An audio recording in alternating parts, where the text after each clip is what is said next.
Je suis le docteur Julie Martin, médecin du travail et responsable des médecins chez Prévalu.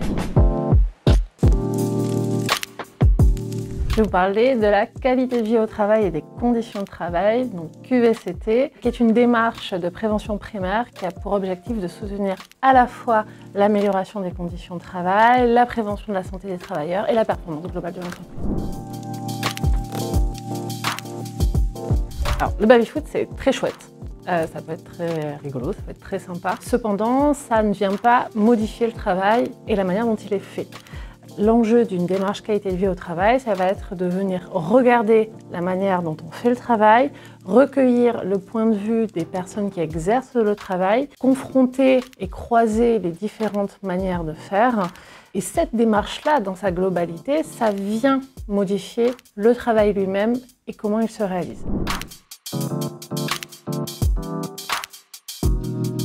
Alors, dans les solutions proposées, ça va être une solution d'accompagnement méthodologique des entreprises. On va pouvoir aider les entreprises à la fois dans la réalisation de leur état des lieux, parce que c'est une étape nécessaire à toute démarche qualité de vie au travail.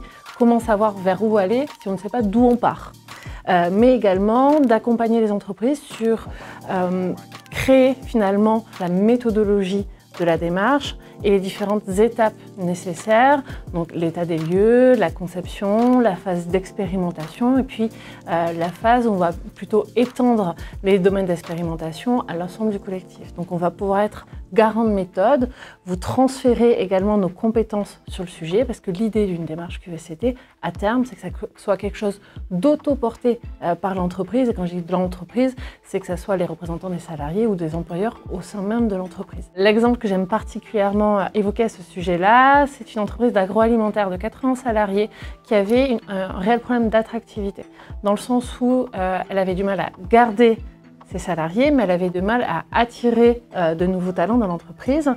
Il y avait de ce fait beaucoup de turnover et une baisse qualité en fait, du produit rendu.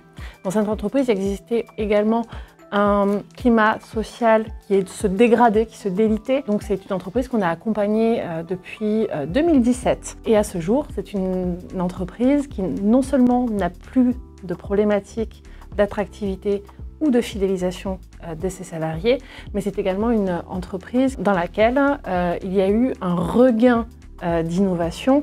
Donc c'est une entreprise qui a eu un vrai rebond économique à la suite de cette démarche QVCT.